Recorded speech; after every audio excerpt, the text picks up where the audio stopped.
तो और मेरे पढ़ाकू बच्चों कैसे हो। तो आज हम लोग देखते हैं क्रिटिकल एंगल।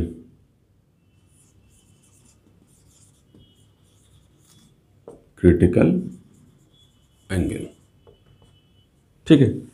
देखा, इससे हम लोग ना थीटा सी से रिप्रेजेंट करते हैं बेटा, थीटा सी, क्रिटिकल एंगल, ठीक है। तो अब ये क्या होता है, तो देखिए जैसे होता क्या है ना कि जब किसी डेंसर मीडियम, जैसे हमने कहा मान लीजिए बेटा ये डेंसर मीडियम है, इसका रिफ्रैक्टिव इंडेक्स म्यू डी ले लीजिए, ठीक है। ये रेयर मीडियम है, इसका रिफ्रैक्टिव इंडेक्स म्यू आर ले लीजिए, ठीक है। तो इस केस में क्या होता है कि अगर कोई रे डेंसर मीडियम से रेयर मीडियम में आती है, अगर कोई रे डेंसर से रेयर में आती है, ठीक है, और वो रेयर मीडियम के से 90 डिग्री पे चली जाती है, मतलब कह सकते थे angle of incidence for which angle of refraction becomes 90 degree is known as critical angle, ठीक है। तो डेफिनेशन हम लिख सकते हैं बेटा कि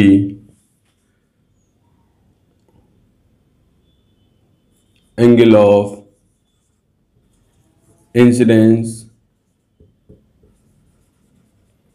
in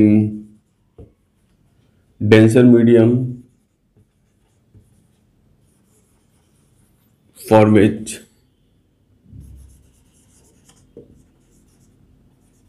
angle of refraction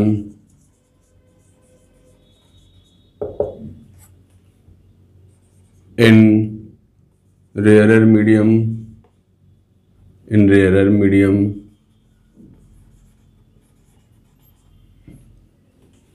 becomes 90 degree is known as critical angle,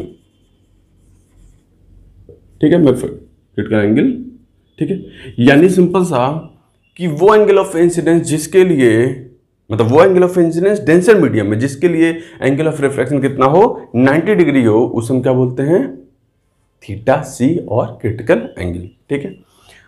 तो डायग्राम्स हम देखते हैं बेटा। डायग्राम में अप्लाइंग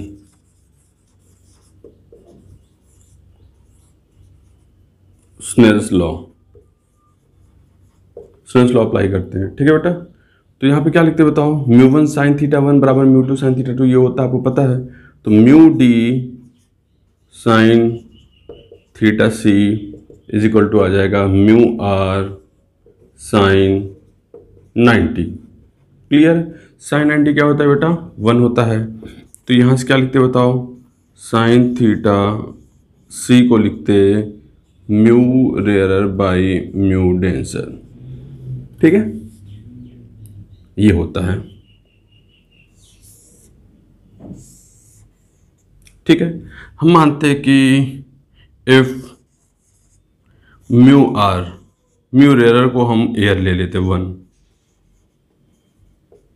एंड म्यू डेंसर को ही हम म्यू ले लेते सिंगल, मतलब कोई मीडियम है, देन तो उस केस में क्या लिखते हैं इसे, उस केस में लिखते हैं हम साइन थीटा सी बराबर 1 बाई म्यू, या यहाँ से लिख सकते थे theta C is equal to sine inverse 1 by mu, ठीक है। कंफ्यूजन नहीं होना बेटा। देखो साइन थीटा सी बराबर क्या होता है, साइन थीटा सी बराबर रेयर बाई डेंसर। क्यों? क्योंकि यह साइन थीटा हमेशा ऑलवेज लेस देन 1 होता है। लेस देन 1 का मतलब क्या हो गया, ऊपर छोटा नीचे बड़ा, ऐसे सोच ले, ऊपर रेयर मीडियम, नीचे डेंसर मीडियम, साइन थीटा सी निकालना होगा तो ठीक है। और अगर सिंगल म्यू दिया है तो इस फॉर्मूले से निकाल लीजिए, कोई दिक्कत ही नहीं है, ठीक है। तो ये चीज़ हम ऐसे करेंगे, ठीक है। इसे नोट कर लीजिए बेटा।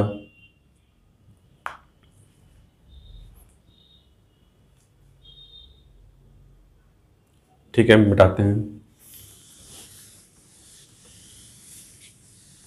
तो हमें एक फॉर्मूला तो समझ में आ गया क्या, कि साइन थीटा मतलब जो म्यू होता है, सॉरी जो थीटा सी होता है वो साइन इनवर्स 1/म्यू होगा, ठीक है। या इसी को हम ऐसे सोच सकते थे कि जैसे हमने कहा कि मान लीजिए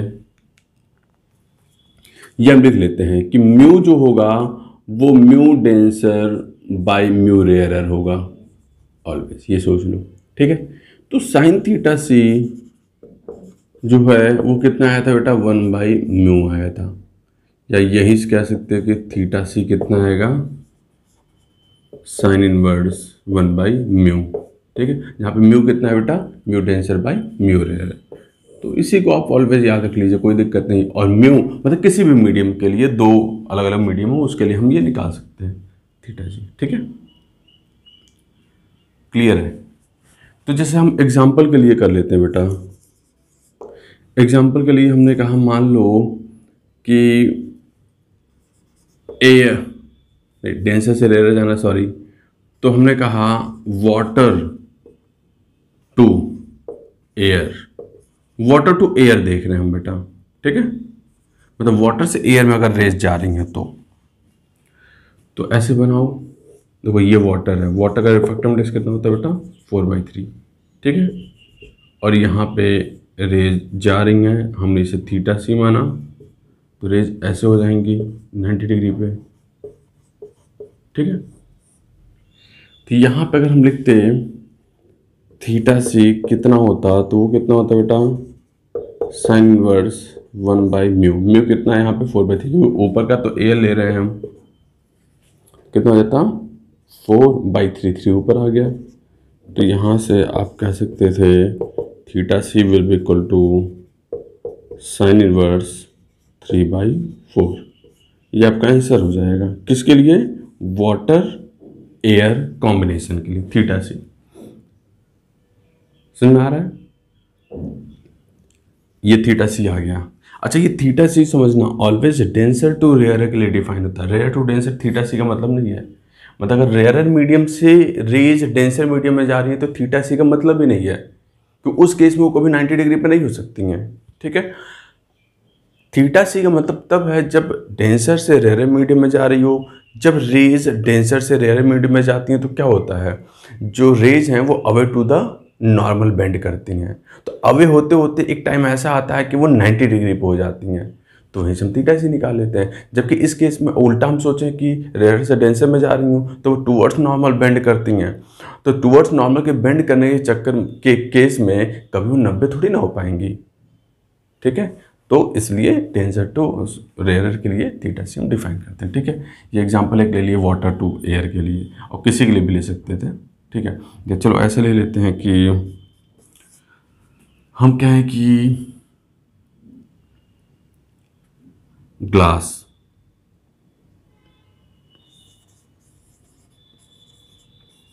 टू वाटर,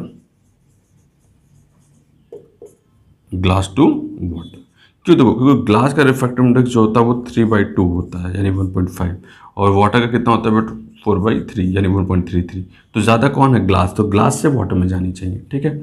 तो इस केस में सिंपल सा वहीं से लिख लेते हैं, कोई डायग्राम की जरूरत नहीं है।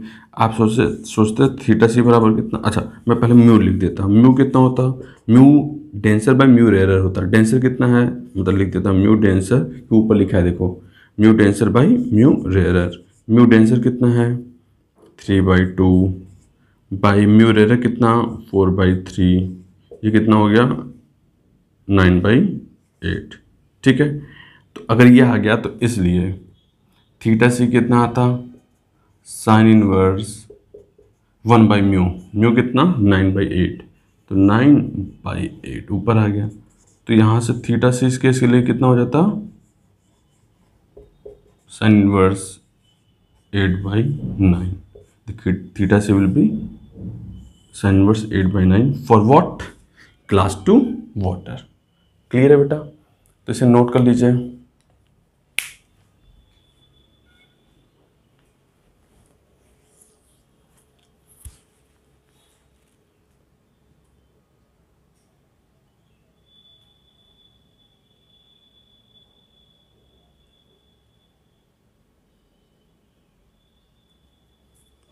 चलिए अब इसे मिटाते हैं। फिफ्थ टर्म आता है टोटल इंटरनल रिफ्लेक्शन। क्या आता है? टोटल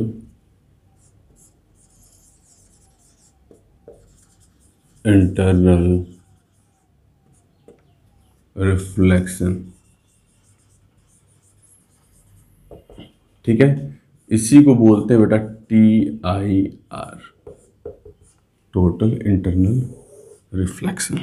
ठीक है, इसे समझाता हूँ मैं, देखो ध्यान से। हमने कहा ये कोई रिफ्रैक्टिव इंडेक्स म्यू का मीडियम है और यहाँ एयर ले लो, चलो ठीक है, और ये नॉर्मल है बेटा। ठीक है, अब समझना, मैंने कहा ये कोई रे आई जिसे मैंने नाम दिया 1, ठीक है, किस एंगल पे, ये थोड़ा सा away to the normal, denser से रेयर में जा रही है, तो अवे टू द नॉर्मल आपने कहा ऐसे चली गई, इसे आपने 1 नाम दिया क्योंकि 1 था वही वाली रही। ठीक है, आप एंगल ऑफ इंसिडेंस थोड़ा और बढ़ा दिए, ठीक है, तो ये और बेंड कर गई, तो इसे नाम दिया हमने 2, तो ये भी क्या हो गया बेटा 2। फिर आपने क्या किया, आपने एंगल ऑफ इंसिडेंस जो है, ये वाला एंगल जो है वो थीटा सी रखा, कितना थीटा सी, तो उस केस में ये जो रे हो सीधी ऐसे चली गई, तो इसे हमने 3 कहा, तो ये भी क्या हो गया बेटा 3। अब सोचिए, अब फर्दर अगर हम एंगल ऑफ इंसिडेंस बढ़ाते हैं, ठीक है, हम क्या करते हैं, फर्दर एंगल ऑफ इंसिडेंस और बढ़ा देते हैं, इसे मैं 4 बोल रहा हूँ, तो अब क्या होगा कि और इसे ऐसे करने पे ये ऐसे और मुड़ना चाहिए, हाँ मुड़ जाएगा, वो सीधे रिफ्लेक्ट करने लगता है, ये ऐसे चला जाएगा, ये 4। यानी कि जब एंगल ऑफ इंसिडेंस जो था वो थीटा सी से बड़ा था, तो उस केस में कोई रेज रिफ्रैक्ट नहीं करेंगी, दूसरी मीडियम में नहीं जाएंगी, वो reflect back in the same medium कर जाएंगे। मैं फिर से बोला रिफ्लेक्ट बैक, पहले वाले केस में मैंने बोला कि रिफ्रैक्ट नहीं करेंगी, रिफ्लेक्ट करेंगी, मतलब अगले मीडियम में ना जाके पहले वाले मीडियम में वापस आ जाएंगे। ठीक है, तो आप देख रहे हैं कब ऐसा कब हुआ, जब एंगल ऑफ इंसिडेंस जो है वो थीटा सी से ज़्यादा हुआ। तो दिस इज मतलब यही, तो हम कह सकते थे सर ये तो इंटरनल मतलब रिफ्लेक्शन हो गया, हम क्यों टोटल वर्ड यूज़ करते हैं, ये तो इंटरनल रिफ्लेक्शन हो गया। तो इसे समझने के लिए मैं समझाता हूँ पहले आपको। देखो आप इस चीज़ को समझो कि देखो, जैसे मैंने कहा ना बेटा कि मान लो ये कोई डेंसर मीडियम है, ठीक है, और ये एयर है मान लो, ठीक है, और यहाँ से रेज आ रही है, ठीक है, मैंने कहा 100 रेज आ रही है, कितनी रेज आ रही है 100, ठीक है, तो इसे दिमाग में रख के और जो मैं बता रहा हूँ सुनना। मैंने कहा 100 रेज आ रही हैं, तो जब सिंपल रेज आ रही होती है ना तो रिफ्रैक्शन का चांस ज़्यादा होता है। 100 रेज आई, पता चला कि 90 रेज पार कर गई, लेकिन तब भी इस सरफेस पे 10 रेज जो है वो रिफ्लेक्ट कर गई। ठीक है, आपको इस चीज़ को फील करना हो तो जैसे आप होता है ना कि आप स्विमिंग पूल में ही देखिए, आप नीचे पानी ठीक ऊपर से देख रहे होते हैं, तब भी आप कोशिश करिए तो पानी के सरफेस पे अपनी इमेज को देख लेते हैं, बहुत हल्का सा ब्लर टाइप का इमेज दिखाई देता है, लेकिन दिखाई देता है। आप थोड़ा सा दिमाग मतलब आँख को फोकस करना होता है सरफेस पे, तो आपको हल्का हल्का अपना इमेज दिखाई दे जाता है, यानी कुछ रिफ्लेक्ट हो रही है, तभी ऐसा पॉसिबल है। ठीक है, तो वही चीज़ यहाँ पे है कि मैंने कहा सीधे नॉर्मल रेज आ रही हैं, तो 100 की 100 रेज आई, उसमें से 90 क्रॉस कर गई और 10 रिफ्लेक्ट कर गई। अब एंगल ऑफ इंसिडेंस हम बढ़ाते हैं, जैसे एंगल ऑफ इंसिडेंस बढ़ाएंगे रिफ्रैक्शन का चांस घटने लगेगा, रिफ्रैक्शन का, और रिफ्लेक्शन का बढ़ने लगेगा। मतलब जैसे हम एंगल बढ़ाए कुछ, हम मान लो हमने कहा कुछ एंगल किया, तो अब क्या है पता चला कि जो रिफ्रैक्शन है वो 60 ही हो पाया, 40 की 40 रेज रिफ्लेक्ट करके। फिर से बोल रहा हूँ, जब हमने एंगल ऑफ इंसिडेंस बढ़ाया, अब 40 इधर जा रही है, 60 वापस आ जा रही है, ठीक है। आपने और एंगल बढ़ाया, ठीक है, मैंने कहा मान लो थीटा सी से थोड़ा सा कम ही है अभी, तो उस केस में पता चला, मैंने कहा मान लो 60 चली जाए, सॉरी मतलब हाँ 60 गई थी 40 वापस आई थी। सेकंड केस में क्या था, 60 गई थी 40 वापस आई थी, थोड़ा और बढ़ाए तो 40 गई 60 वापस आ गई, ठीक है, थोड़ा और एंगल ऑफ इंसिडेंस बढ़ा थी। एक केस हमने लिया थीटा सी, ठीक थीटा सी पे क्या हुआ कि मैंने कहा मान लो कि 10 रेज जो हैं, या 10 नहीं मान लो 20 रेज जो हैं वो सीधे 90 डिग्री पे रिफ्रैक्ट हो गए और बाकी 80 क्या हुई, रिफ्लेक्ट हो गई। क्योंकि सोच के देखो ना, अच्छा इस वाले केस में मैं दिखा देता हूँ, देखो ये वाली जो है, ये अगर एंगल ऑफ इंसिडेंस आई है तो जो ये होगा ये भी तो आई ही होगा, एंगल ऑफ रिफ्लेक्शन, ठीक है। तो वही चीज़ मैं बता रहा हूँ कि मान लो यहाँ से थीटा सी पे जब थ्रो कराया, मतलब एंगल ऑफ इंसिडेंस हुआ थीटा सी, तो उस केस में 20 रेज रिफ्रैक्ट हो गई, मतलब 90 डिग्री पे गई और बाकी 80 रेज रिफ्लेक्ट हो गई। अब अगर थीटा सी से 1 डिग्री भी ज़्यादा, 1 डिग्री तो बहुत ज़्यादा बोला, थोड़ा सा भी ज़्यादा हुआ, थीटा सी से ज़्यादा हुआ, तो कोई रे रिफ्रैक्ट नहीं करेगी, यानी सारी की सारी रेज क्या होंगी, रिफ्लेक्ट कर जाएंगी। तो यहाँ पे आपने ध्यान दिया, यहाँ सिंगल रेज की बात नहीं थी, टोटल 100 की 100 rays reflect back in the same medium. इसी वजह से टोटल वर्ड यहाँ पे यूज करते हैं, समझ रहे हैं, यानी कि किसी भी टाइम पे जनरली ऐसा होता है कि रिफ्लेक्शन और रिफ्रैक्शन साथ साथ हो रहा होता है। सिर्फ और सिर्फ टीआईआर के केस में रिफ्रैक्शन नहीं होता है, ठीक है। कहीं पे भी अगर रिफ्रैक्शन हो रहा है तो पॉसिबिलिटी है कि कुछ रेज रिफ्लेक्ट हो रही होंगी, यानी रिफ्लेक्शन हो रहा होगा, लेकिन टीआईआर के केस में कोई रिफ्रैक्शन नहीं होता है, ठीक है। तो ये चीज समझ में आ गई बेटा, इससे इसकी मैं अभी लिखवा देता हूँ डेफिनेशन, ठीक है। तो इसे आप बना लीजिए, ठीक है। चलिए तो बेटा इसकी डेफिनेशन देख लेते हैं, ठीक है। ये कि when angle of incidence in denser medium is greater than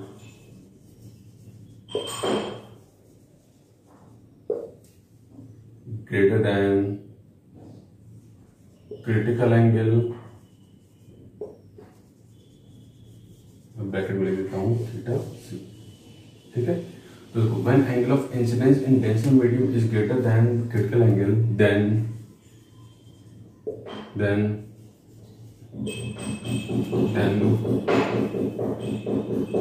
all, bracket में मैं वर्ड लिख दे रहा हूँ टोटल, ठीक है, तो टोटल यहाँ यूज हो रहा है इसलिए, then all rays are reflected back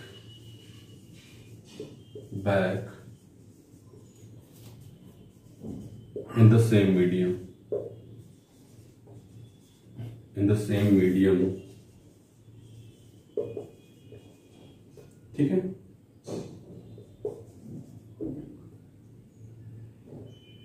this is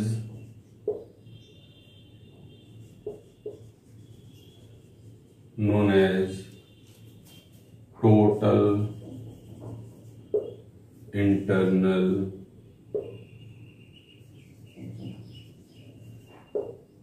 reflection,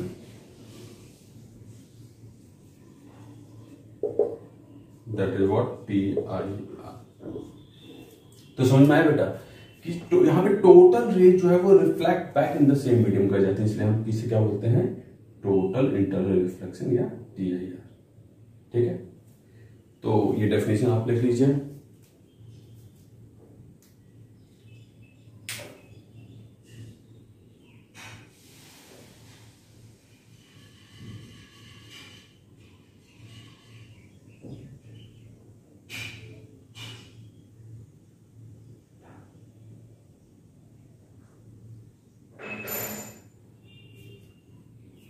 ठीक है, ये लिख लिया होगा बेटा, तो डेफिनेशन, ठीक है। अब एक चीज समझिएगा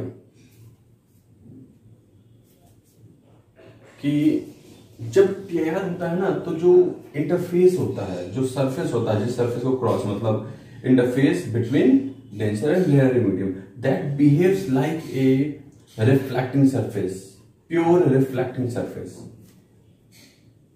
लिख देता हूं इस चीज को भी कि इन केस ऑफ TIR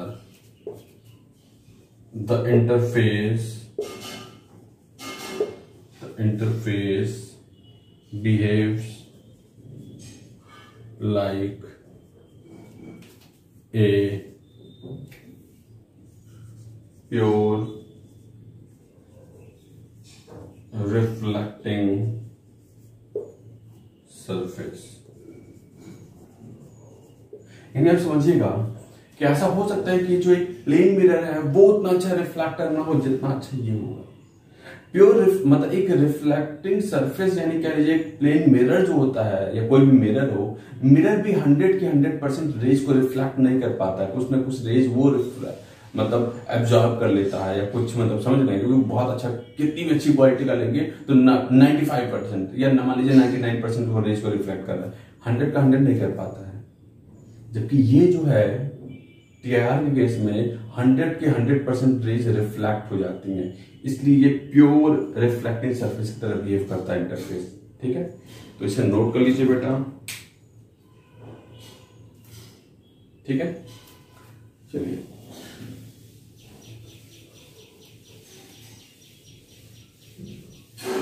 अब हम बात कर लेते हैं बेटा conditions of TIR. Conditions of TIR, conditions of TIR, ये क्या होता है बेटा? तो अगर इसमें हम बात करें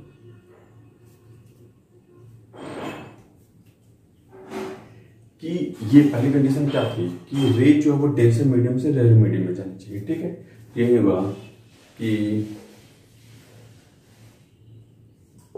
light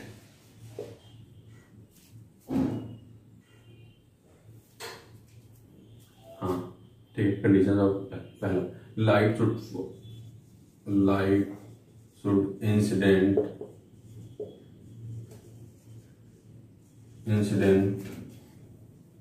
light should incident from denser medium, यानी लाइट हमेशा डेंसर मीडियम से रेयर मीडियम की तरफ जानी है। ठीक है, ये पहली कंडीशन है बेटा। दूसरी कंडीशन क्या हो जाएगी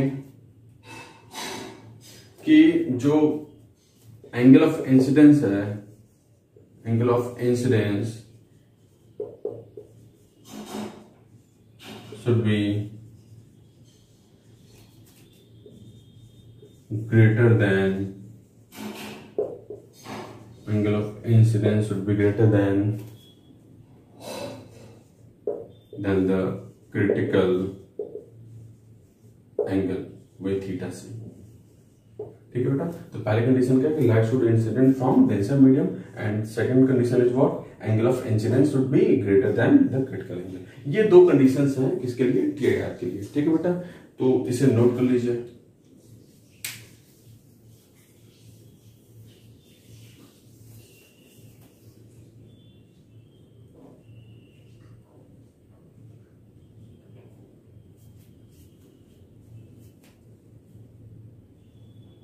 इसे उड़ाते बेटा।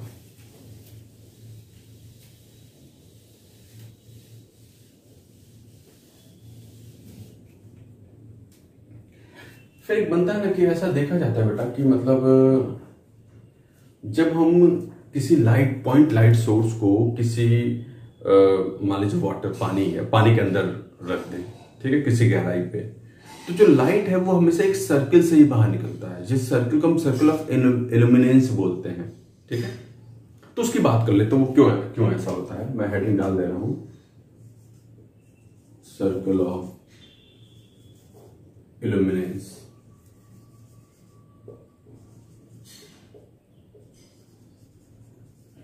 ठीक है।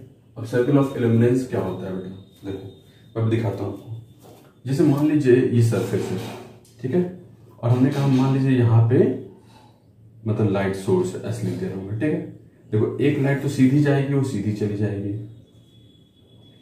मान लो एक लाइट ऐसे निकली, रे मतलब सॉरी, ठीक है, और वो क्या होगी, अवे टू द नॉर्मल होगी, ऐसे हो जाएगी बेटा, ठीक है।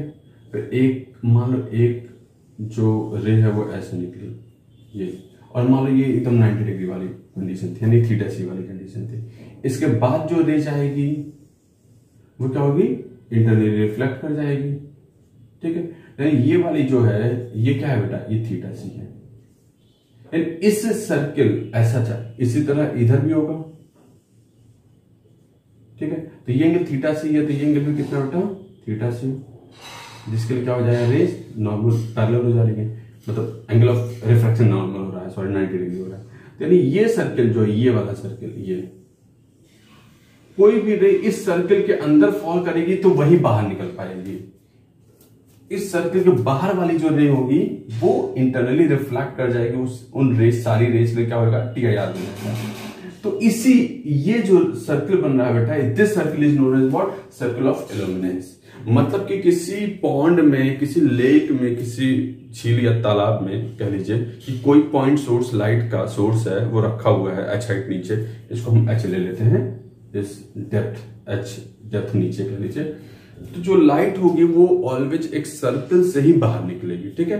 और उस सर्कल का रेडियस अगर हम r ले लें तो आप देख रहे हैं बेटा, ये क्रिटिकल एंगल वाला इंसिडेंट रे था, ये क्रिटिकल एंगल है, तो ये जो है वो भी कितना हो जाएगा, क्रिटिकल एंगल थीटा सी हो जाएगा। अब आप डायग्राम में देख सकते थे कि मैं कहूं r डिवाइडेड बाई h क्या होगा, वो tan थीटा सी हो जाएगा, ठीक है बेटा। तो यहां से r क्या हो जाएगा, h tan थीटा सी, ठीक है बेटा। ये क्या हो जाएगा, r बराबर h tan थीटा सी, ठीक है, ये हो जाएगा। अच्छा, हमें पता है कि साइन थीटा सी कितना होता है बेटा, ये होता है 1/μ, इसका रिफ्रैक्टिव इंडेक्स म्यू ले रहे हैं, ठीक है।